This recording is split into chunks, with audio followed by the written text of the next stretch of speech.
É isso aí, vamos lá. É, vamos fazer comentários adicionais aqui a respeito das funções injetoras, das funções sobrejetoras, tá?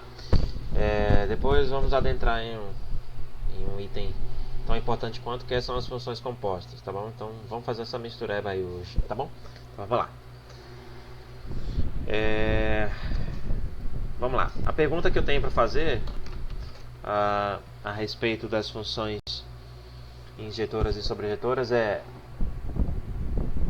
vou fazer uma pergunta aqui. É, Pergunta número um diz que se F é injetiva e G também injetiva, será que F mais G é injetivo? Será que essa resposta é verdadeira ou falsa? A letra B, será que F é sobrejetiva e G também sobrejetiva? Será que F mais G é sobrejetiva também? É claro que eu não defini o domínio dessa função, né, dessas funções. Eu poderia ter definido no começo o domínio dessas funções. Eu posso fazer isso agora. A F está definida nos reais e a G também está definida nos reais, certo? Então fica essa pergunta: será que ambas, se F é injetiva e G é injetiva, será que F mais G é injetiva? Letra B, se F é sobrejetiva e G é sobrejetiva, será que F mais G é sobrejetiva? Então esqueci da interrogação aqui. Essa é uma boa pergunta e, claro, se você quiser pausar o vídeo, fica à vontade. Então, pausa para o vídeo, tá? Depois de ter feito essa pergunta, a melhor maneira de você responder se essa pergunta é verdadeira ou falsa é tentando achar um contra-exemplo. Se ela for falsa, tem um contra-exemplo, tá? Então, se F é injetiva e G é injetiva, será que F mais G é injetiva? Verdadeiro ou falso? Então, vamos responder esse questionamento. Vamos lá. Vou pegar um contra-exemplo, tá? Geralmente, quando a gente quer mostrar que uma coisa é falsa ou verdadeira, geralmente a gente acha um contra-exemplo. Eu vou pegar o exemplo da função 1 menos x ao cubo. Essa função é claramente injetiva. Por que ela é injetiva? Basta você pegar dois elementos diferentes de domínio, você necessariamente vai ter imagens diferentes. Tá? Então, claramente essa função é injetiva. E, bom, eu vou pegar a função g igual a x ao cubo menos 1. Também, pelo mesmo motivo, essa função é injetiva. Se você quiser provar que essa função é injetiva, você pode desenhar um gráfico dela. Ou você pode pegar dois elementos diferentes de domínio e mostrar que essas imagens são diferentes. Isso estou colocando para todo x real, já que o domínio dessas duas funções f e g, como anunciado diz, o domínio dessas funções são os reais, então eu estou assumindo que todo x real vale isso aqui. Tá? Se eu pegar f mais g e somar,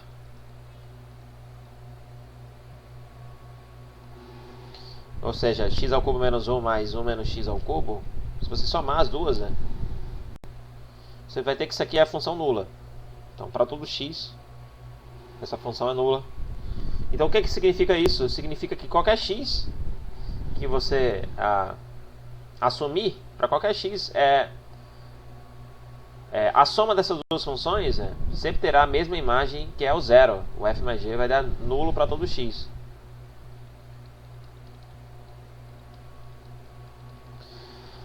O que significa isso? Significa que a função não é injetora. Então, significa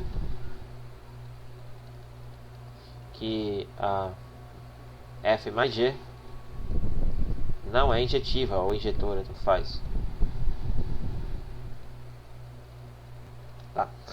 E aí, pelo mesmo motivo, na letra B, eu quero mostrar que eu quero saber se duas funções são sobrejetivas, a soma delas é sobrejetiva. Bom, eu preciso responder isso, então eu preciso responder com um contra-exemplo. A gente já sabe que o domínio da f são os reais e o domínio da g também são os reais, né? Eu preciso responder esse questionamento. Então vou arrumar duas funções sobrejetivas espertas. Tá? Vou pegar a mesma função que eu peguei. Vou pegar o x ao cubo, por exemplo. Essa função claramente aqui é sobrejetiva.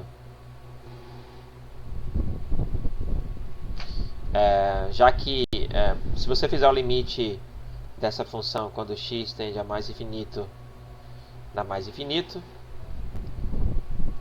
né? E aí essa função não tem nenhum tipo de restrição. Se você fizer o limite quando x tende a menos infinito dessa função, ela vai tender a menos infinito. Então, seja quando x tende a mais infinito, seja quando x tende a menos infinito, a imagem dessa função tende a mais ou menos infinito de acordo com essa tendência do x. Então, significa que o contradomínio dessa função, aliás, o conjunto de imagem dessa função é o contradomínio dela, são os reais. Então significa que essa função é sobrejetiva. Então claramente essa função é sobrejetiva. Você consegue ver isso? Bom, agora eu vou arrumar outra função g, de forma que também seja sobrejetiva. A função g também é definida nos reais e reais. Eu vou pegar a função g do tipo 1 menos x ao cubo. E aí você percebe claramente que essa função, pelo mesmo motivo, seja o limite quando x tende a mais ou menos infinito, x tende a mais ou menos infinito, o limite dessa função também vai ser tende a mais ou menos infinito, dependendo do valor de x. E aí isso equivale a dizer que o contradomínio, que o conjunto de imagem dessa função g é o contradomínio R. E por esse motivo, se o conjunto de imagem dessa função é o contradomínio R, essa função é sobrejetiva.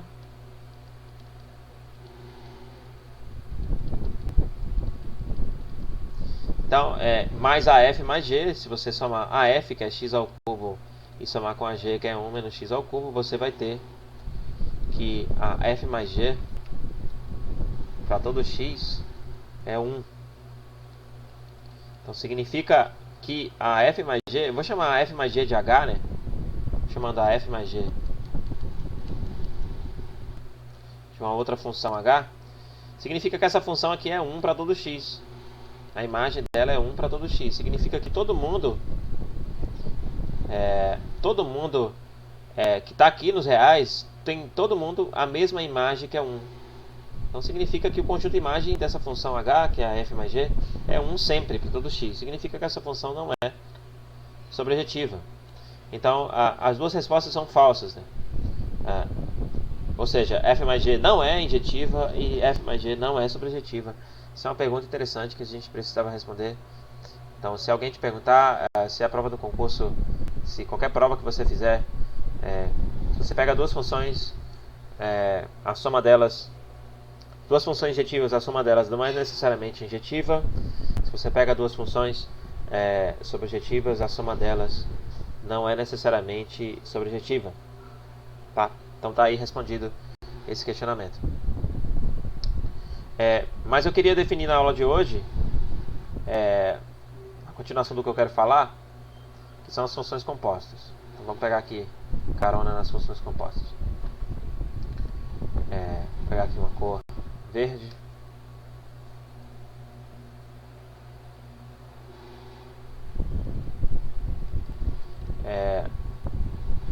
O que é uma composição de funções? É você assumir como domínio outra função. Então você vai pegar uma função f do tipo a para b, E você vai pegar uma função g diferente da f, cujo domínio é um d, e esse d está contido em b. Deixa eu melhorar. O d está contido em b.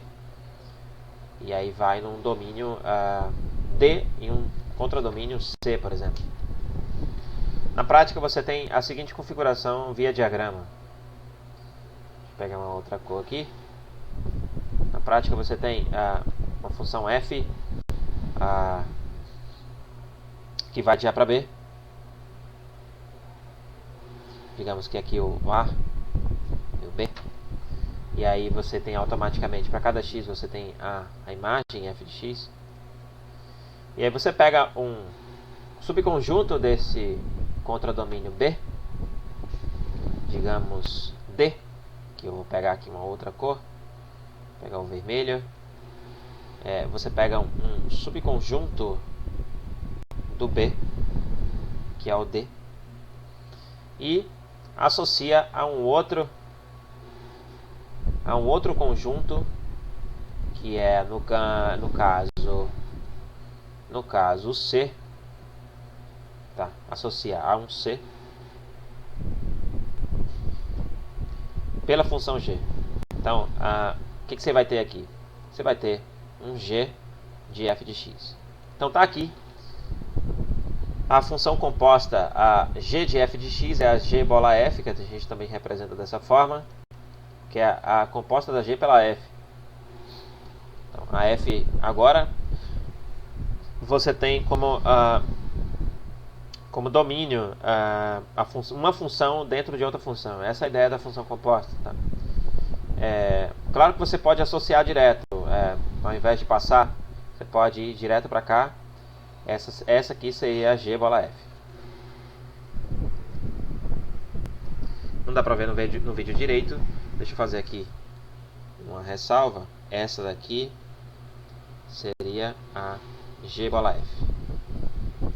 Agora, acho que agora dá pra ver. Tá? Tudo bem. Vamos fazer um exemplo aqui que não tem no material, mas vamos fazer um exemplo aqui que seria interessante a gente abordar via função composta, tá? Então, exemplo número 1.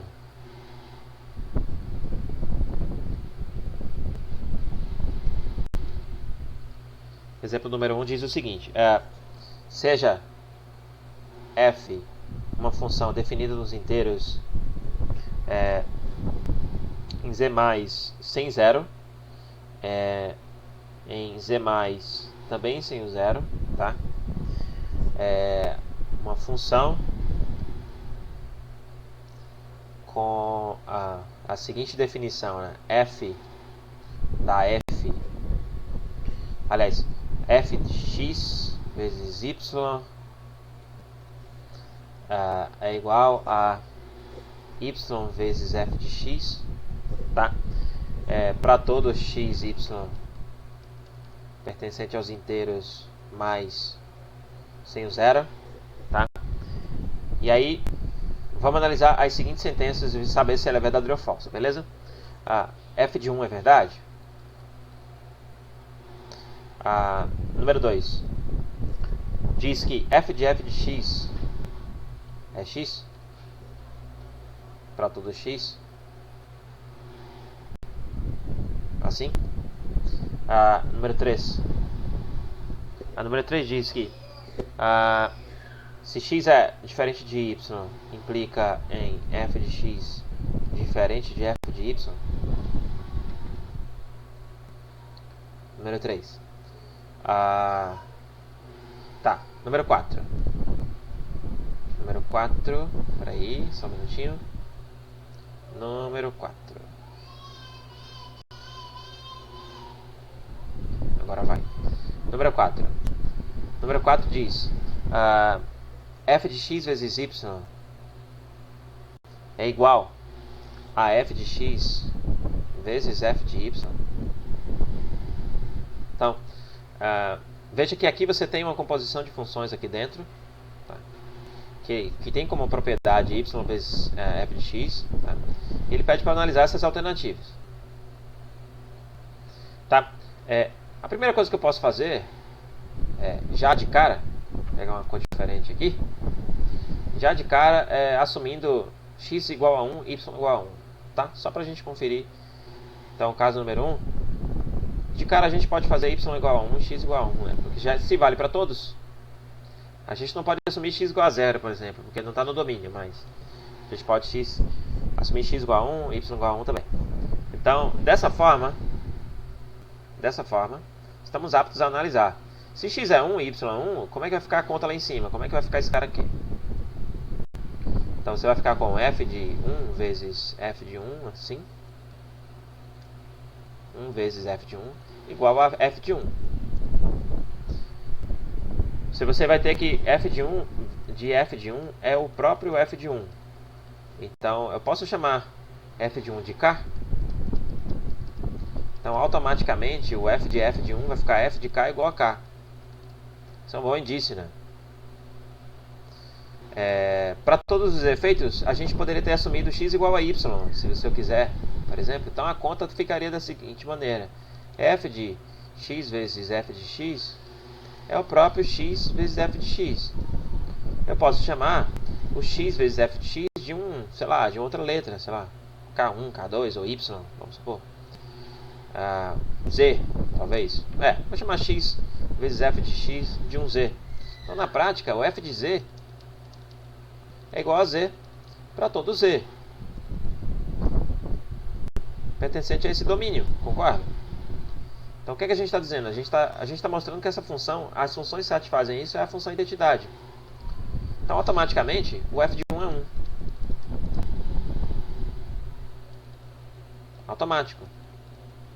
Automaticamente, o f de 1 é 1. E aí, bom, aí a gente já ganha muita coisa, porque o item número 2, mostrar que f de x é x, é automático também. Por que é automático? Porque se a número 2 diz que f de x é igual a x, de fato é verdade, porque se f de z é z, então, aliás, a número 2 fala que f de x é x, isso é automático, porque se f de z é z, então, aplicando a composta ambos os lados, seria f de z igual ao próprio f de z, que é z. Para todo z, no caso, se z é igual a x, então, verdade também. Tá. Já o item número 2 é basicamente, o item número 3, na verdade, é basicamente mostrar que ela é injetiva. Ou seja, se você se lembra, dá uma pausa no vídeo, volta no vídeo, o item número 3, vou te mostrar aqui, o item número 3, se x é diferente de y, implica em f de x diferente de f de y. Esse é o item número 3. É praticamente mostrar que a função é injetiva, e essa função f de z igual a z é injetiva por definição, é a função identidade. É o que a gente chama de função identidade.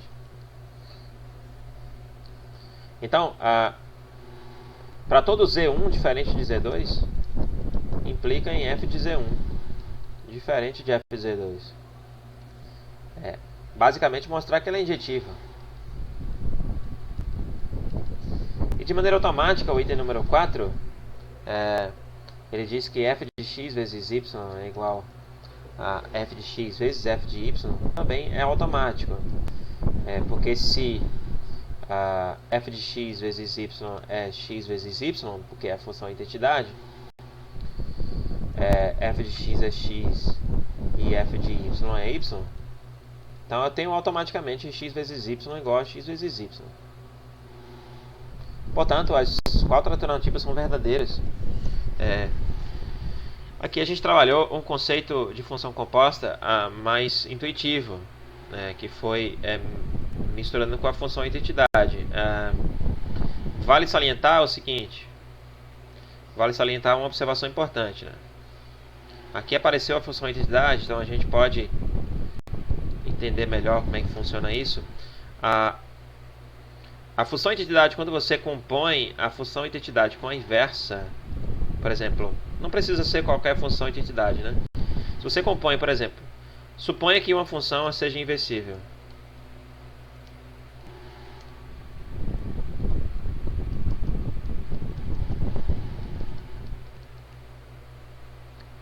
Se f é inversível, ela possui inversa, ou seja, ela é bijetiva e tal. Ela possui inversa, possui a f é menos 1. Se você compõe a f com a inversa dela, dá a própria função identidade. E reciprocamente, se você compõe a inversa com a função original, dá a própria função identidade, né? Você pode brincar com isso, inclusive, tá? E não é difícil de verificar isso via diagrama. Tá? Então, a função identidade é resultado da composição da função inversa com a própria função e reciprocamente. Tem uma analogia disso com a teoria de matrizes, né? Quando você pega a matriz com a sua inversa da própria matriz identidade. Tem uma analogia com a teoria de matrizes. Então, se você quiser fazer essa analogia, realmente tem essa analogia, tá? Por que isso é importante? Bom, isso é importante porque essa analogia também é visível e também em outras, por exemplo, em geometria também você consegue, através dos processos de inversão, você consegue também esse tipo de analogia. A teoria de homotetia também, você consegue esse tipo de analogia. Então, por isso que essa analogia, eu estou falando a palavra analogia várias vezes, mas é verdade, é muito importante na matemática, tá? Mas vamos fazer mais exemplos aqui de funções compostas. Vamos lá. Vale salientar que os exemplos que eu estou escolhendo não são tão aleatórios assim. Então, eu vou preparar a lista de exercícios voltada para isso, tá? Mas os exemplos aqui não são tão aleatórios. Então, vale refazer, vale ter em mãos para possíveis usos futuros, tá? Então, é bom refazer tudo que eu estou fazendo nesse vídeo para que isso fique na cabeça, tá bom? Vamos lá. Tá aqui um trecho do livro que eu estou escrevendo. Eu coloco alguns exemplos, tá? Vamos pegar um exemplo aqui. Vamos ver aqui. Pode ser esse exemplo. Pode ser. Vamos ver aqui. Função composta, vai chegar lá. Calma aí. Pode ser esse exemplo da Academia da Força Aérea aqui. Considere. Não sei se você consegue enxergar. Deixa eu aumentar o zoom.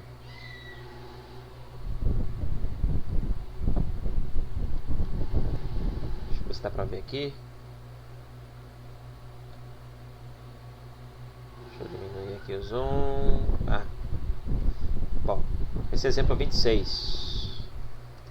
Exemplo 26. Aqui é a ideia da função composta, né? Tudo isso tem no meu livro que eu estou escrevendo. Vamos ver o exemplo 26. Eu sei que dá pra ver aí, mas a solução. Mas vamos fazer juntos aqui. Considere o conjunto A0, 1, 2, 3. E a função f de A em A. Tal que f de 3 é igual a 1 e f de x é igual a x mais 1 se x é diferente de 3. A soma dos valores de x tal que f de 3, f de x igual a 3 Então a gente tem que, vamos lá, vamos colocar aqui essa configuração no nosso encoder. Então vamos lá. O que diz essa informação? Vamos lá, o exemplo número 2. Conjunto A é o conjunto 1. Deixa eu verificar aqui o conjunto A. 0, 1, 2, 3. 0, 1, 2, 3. Tá. A função vai de A em A. Ou seja, você vai ter 1, domínio A contra domínio A também. F de 3 igual a 1. F de 3 é igual a 1. E o F de x é igual a x mais 1. A soma dos valores, se x é diferente de 3. A soma dos valores de f de f. Então vamos lá. F de f de x é 3. Ele quer saber as soluções desse problema. Tá? Vamos lá. Eu acho que... Acho não. É melhor começar pelo zero, né? Vamos lá. Então vamos lá. Começamos pelo x igual a 0. Se x é 0, eu vou calcular o f de 0.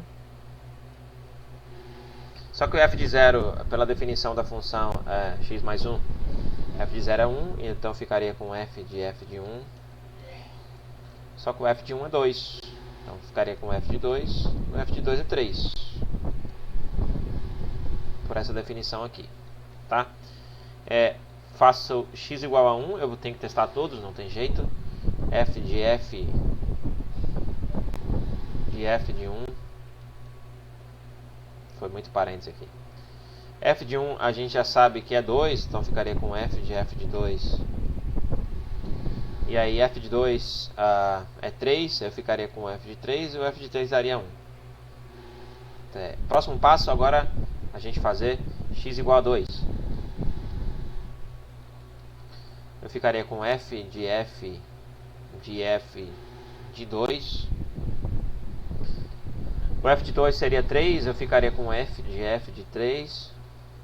O f de 3 é 1, eu ficaria com f de 1. E f de 1, no caso, pela definição da função, é 2. Que é 1 mais 1, né? Finalmente, o x igual a 3. Se x é 3, o f de 3. O f de 3 é 1, então ficaria com f de 1. Só que o f de 1 é 2, eu ficaria com f de 2. O f de 2 é 3. Então, se x é 3, ou x igual a 0, ambos têm solução f de f igual a 3. Tanto aqui quanto aqui. Então, ele quer, se você recapitular, vamos tentar achar aqui a pergunta do problema. Ele quer a soma do x tal que f de 3 igual a 3. F de x igual a 3. Então x só pode ser 0 ou x pode ser 3. A soma deles é 3. Tá? Esse é um exemplo da Academia da Força Aérea. Vamos fazer um exemplo do ITA agora. O exemplo do ITA diz o seguinte. Esse exemplo 28 aqui. Vou aumentar. Então, zoom. Também está no meu livro. Vamos lá. Vou deixar anunciado aqui para você dar uma olhada. Diminuir um pouco. Vou ler anunciado aqui. Considere as funções f de r em R, tal que f de x igual a e elevado a alfa x, em que alfa é uma constante positiva, e com g no intervalo aberto, fechado em 0, aberto em mais infinito. Faltou um mais infinito aí. Tá? A função g é definida com g de x igual a raiz quadrada de x. Determine o conjunto, a solução da inequação g bola f maior que f bola g. Tá? Vamos lá, esse é um bom problema. Acho que é um problema legal de a gente fazer. Também de função composta misturado com função exponencial, que a gente não viu ainda, mas cabe aqui uma ressalva. Vamos lá. Estou eu aqui. Vamos seguir em frente. Vamos lá. Esse é o exemplo 3. Exemplo 3. Então você tem uma função de f de r em R,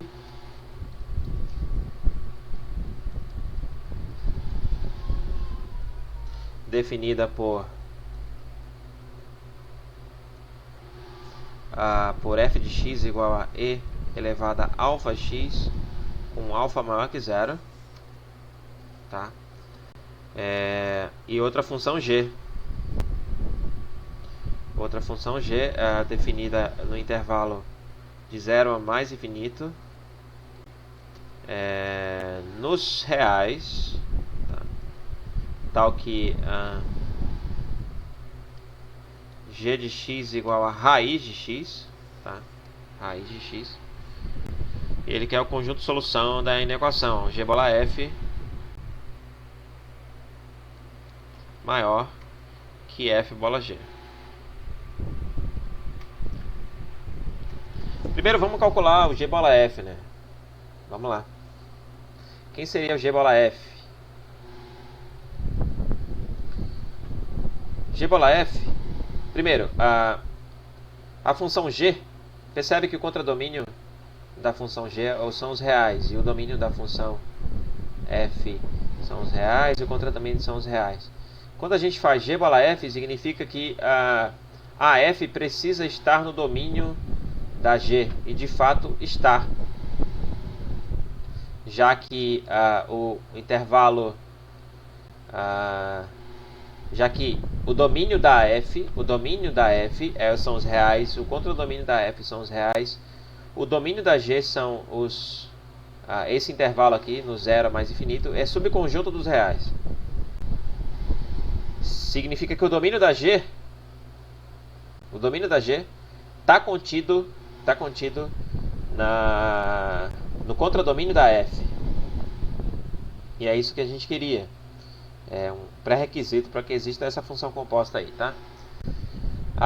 Ao contrário, quando a gente calcula f bola g, é necessário que a g esteja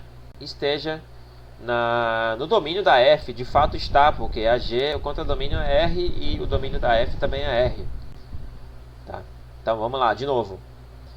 Quando eu tenho a g bola f, é necessário que a f esteja no domínio da g. E de fato está, já que esse domínio da g é subconjunto de R, tá?